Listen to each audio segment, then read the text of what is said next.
برادران اسلام، السلام علیکم ورحمۃ اللہ وبرکاتہ۔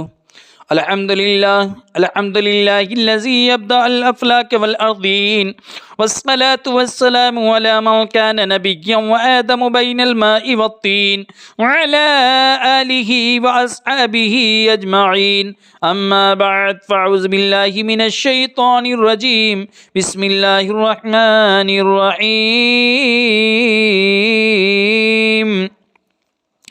هو الذي خلق لكم ما في الأرض جميعا ثم استوى إلى السماء فسواهن سبع سماوات وهو بكل شيء عليم۔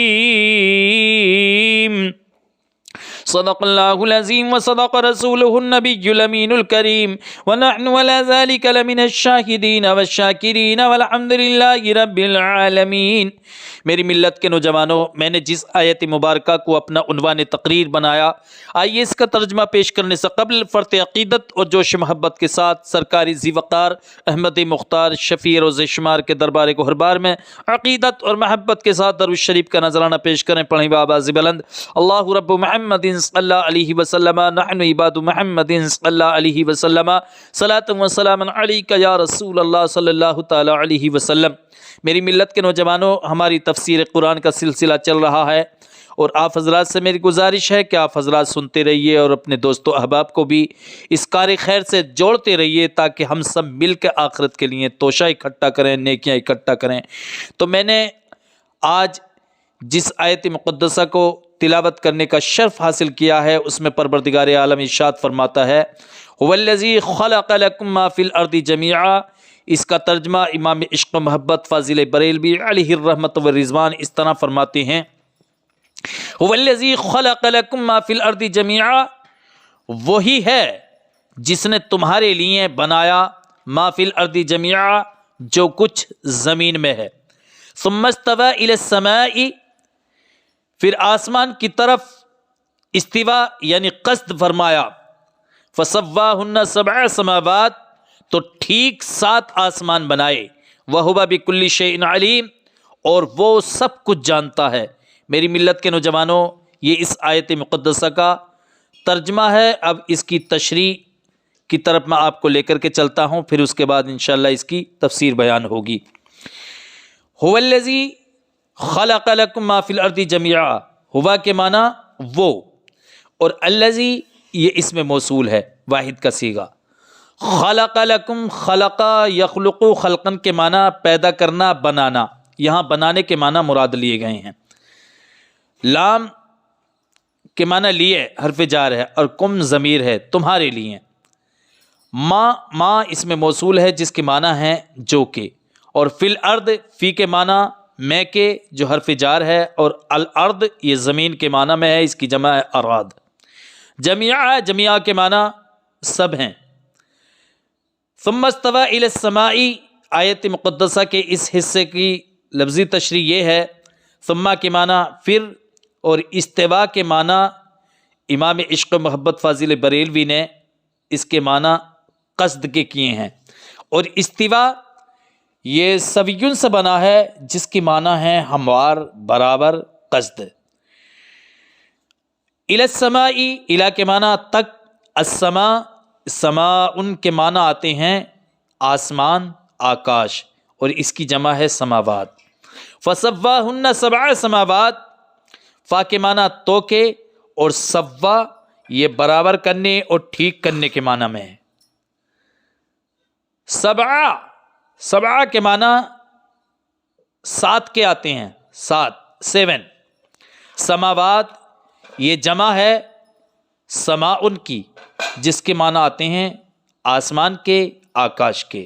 وَهُوَ بِكُلِّ شَيْءٍ عَلِيمٌ، واو کے معنی اور ہوا کے معنی وہ، بکلی کے معنی سب کچھ، ہر چیز کو، شیئن معنی چیز، اور علیم یا علیمہ یعلم علماً کے معنی جاننے کے آتے ہیں۔ تو رب فرماتا ہے: هو الذی خلق لکم ما فی الارض جمیعا، وہی ہے وہ ذات، خلق لکم جس نے تمہارے لیے پیدا کیا، جس نے تمہارے لیے بنایا، ما فی الارض جمیعا زمین میں جو کچھ ہے، یعنی سب کچھ جو کچھ ہے زمین میں سب تمہارے لیے بنایا ہے۔ کس کے لیے؟ حضرت انسان کے لیے۔ سبحان اللہ۔ زمین و آسمان میں جو کچھ بھی ہے پروردگار عالم نے یہ انسان کے لیے بنایا ہے اور انسان کو اپنے لیے بنایا ہے۔ رب فرماتا ہے وَمَا خَلَقْتُ الْجِنَّ وَالْإِنسَ إِلَّا لِيَعْبُدُونَ، ہم نے جن اور انسان کو پیدا نہیں کیا الا لیعبدون، مگر عبادت کے لیے۔ کیا مطلب؟ ہم نے جن اور انسان کو اس لیے پیدا کیا ہے کہ وہ ہماری عبادت کرے۔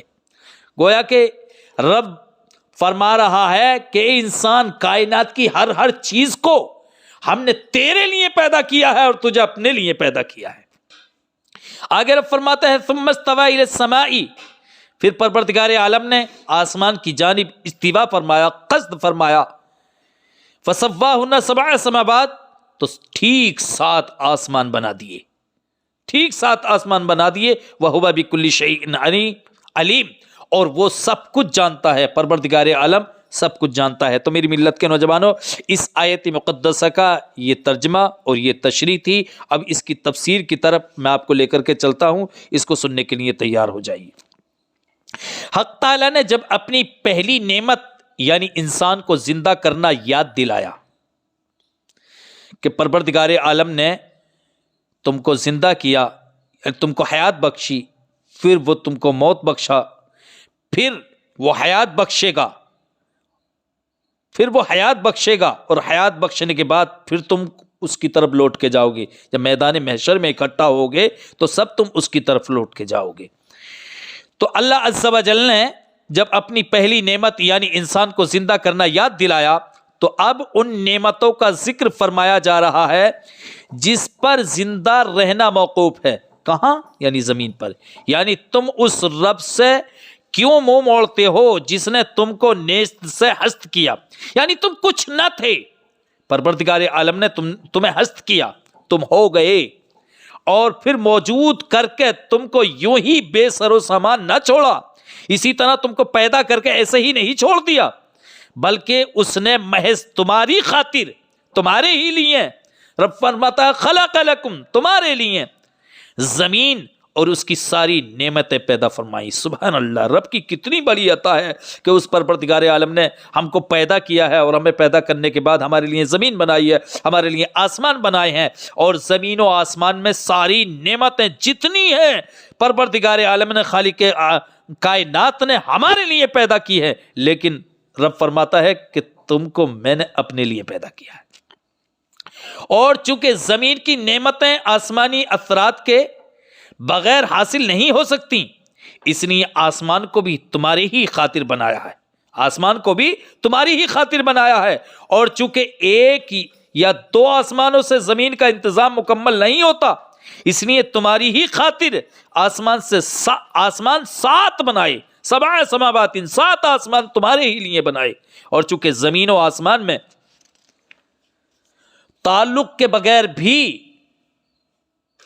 زمین کی نعمتیں نہیں بن سکتی، اس لیے تمہاری خاطر ان دونوں میں ایسا تعلق پیدا فرمایا کہ کہا جا سکتا ہے کہ تمہارا رزق آسمان سے آتا ہے اور زمین سے ملتا ہے، اور یہ اس لیے ہے کہ خدا تعالیٰ ہر چیز کا علم رکھتا ہے، اور ہر چیز کے اسرار اور مصلحتیں اس کو معلوم ہیں، غرض کہ اے انسانوں یہ ساری کائنات تمہاری خاطر بنی ہے، ساری کائنات تمہاری خاطر بنی ہے، پھر بھی اگر تم ہمارا احسان نہ مانو تو بہت تعجب ہے۔ میری ملت کے نوجوانوں، وہ اللہ ایسی قدرت والا ہے جس نے تمام جسمانی اور روحانی چیزوں کو تمہارے لیے پیدا فرمایا کہ وہ سب تمہارے کام آئیں، اور تم کو ان کے لیے نہ بنایا، یعنی کائنات کی ہر چیز کو تمہارے لیے پیدا کیا ہے، لیکن تمہیں کائنات کی ہر چیز کے لیے پیدا نہیں کیا۔ رب فرماتا ہے کہ میں نے کائنات کی ہر چیز کو، زمین و آسمان کی ہر چیز کو تمہارے لیے پیدا کیا ہے، اور تم کو کائنات کے لیے پیدا نہیں کیا بلکہ تم کو اپنے لیے پیدا کیا ہے۔ سبحان اللہ۔ تم ان میں پھنس کر رب کو نہ بھول جاؤ، بلکہ تم کو اپنی عبادت کے لیے پیدا کیا۔ رب فرماتا ہے وَمَا خَلَقْتُ الْجِنَّ وَالْإِنسَ إِلَّا لِيَعْبُدُونَ، کہ ہم نے جن اور انسان کو اس لیے پیدا کیا ہے کہ وہ ہماری عبادت کرے، بلکہ خاص اپنے لیے، خاص اپنے لیے، کسی کے لیے نہیں بلکہ اپنے لیے۔ کائنات کی ہر چیز کو انسان کے لیے بنایا اور انسان کو اپنے لیے خاص بنایا، جیسا کہ پروردگار عالم خود فرمایا وَاصْطَنَعْتُكَ لِنَفْسِي، اے بندے میں نے کوئی کام تیرے غیر کی خاطر نہ کیا، تو بھی اپنا کوئی کام میرے غیر کی خاطر نہ کر، میرے غیر کے لیے نہ کر۔ جس قدر تو میرے لیے ہوگا اسی قدر میں تیرا ہوں گا۔ جیسا کہ روایت میں ہے کہ اللہ کا جو ہو جاتا ہے اللہ اس کا ہو جاتا ہے، سبحان اللہ، یعنی جو خالق کائنات کا ہو گیا پروردگار عالم اس کا ہو جاتا ہے، اور سوا انسان کے کسی میں استعداد نہیں، کسی میں یہ صلاحیت، کسی میں یہ استعداد، کسی میں یہ قابلیت نہیں ہے کہ وہ اللہ کا ہو رہے اور اللہ اس کا ہو رہے۔ یہ خالی انسان کے لیے استعداد، یہ صلاحیت پیدا فرمائی ہے پروردگار عالم نے کہ وہ اللہ کا ہو جاتا ہے تو خالق کائنات اس کا ہو جاتا ہے۔ بڑی پیاری حکایت، بڑی پیاری روایت میں آپ کی سماعتوں کے حوالے کرنے کے لیے جا رہا ہوں۔ تفسیر روح البیان سورہ رعد شریف میں فرمایا گیا کہ ایک بزرگ سے رب نے ارشاد فرمایا کہ میں نے عالم کی یعنی دنیا کی ساری چیزیں تیرے لیے بنائیں، تو نے میرے لیے کیا کیا؟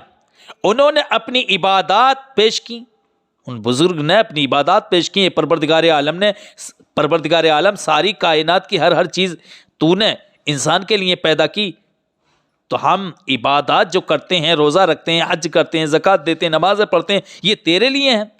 ارشاد الہی ہوا یہ عبادتیں بھی تو نے اپنے ہی لیے کی تھیں تاکہ دوزخ سے بچ جائے اور جنت حاصل کرے، بتا میرے لیے کیا کیا؟ عرض کیا مولا پھر تیرے لیے کون سا کام ہوتا ہے؟ فرمایا میرے پیاروں سے محبت اور میرے دشمنوں سے عداوت، یہ میرے لیے ہوتی ہے، یعنی میرے چہیتوں سے محبت کرو اور میرے دشمنوں سے عداوت کرو، یہ میرے لیے ہے۔ لہٰذا نماز، حج وغیرہ ادا کرنا عبادت ہے، اور ان عبادات سے محبت کرنا رب کی محبت ہے، سبحان اللہ۔ عبادت اپنے لیے ہے، عبادت سے محبت رب کے لیے ہے، عبادت کرنا شریعت ہے اور عبادت سے محبت کرنا طریقت ہے، سبحان اللہ۔ رب فرماتا ہے فَوَيْلٌ لِّلْمُصَلِّينَ الَّذِينَ هُمْ عَنْ صَلَاتِهِمْ سَاهُونَ، جو عبادت تو کرے مگر بوجھ جان کر رب سے ناراض ہے۔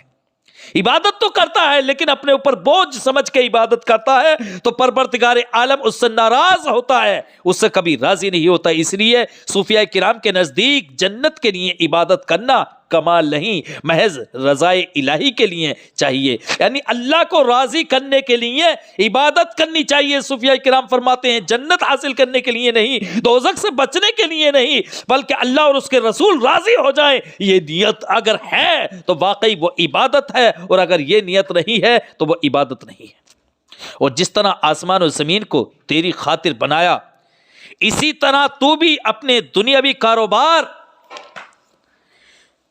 بھی میرے ہی رضا کے لیے، میری ہی خوشنودی اور رضامندی کے لیے کر، خود اس لیے کھا پی کہ تو اس سے عبادت کرے، بچوں کی اس لیے پرورش کر کہ یہ میرا حکم ہے، اور وہ رب تعالیٰ اپنی ہر مخلوق کے ہر حال کو بخوبی جانتا ہے۔ تو میری ملت کے نوجوانوں، پروردگار عالم ارشاد فرماتا ہے وَالَّذِي خَلَقَ لَكُم مَّا فِي الْأَرْضِ جَمِيعًا ثم استوى الى السماء فسواهن سبع سماوات وهو بكل شيء عليم، وہی ہے جس نے تمہارے لیے بنایا جو کچھ زمین میں ہے۔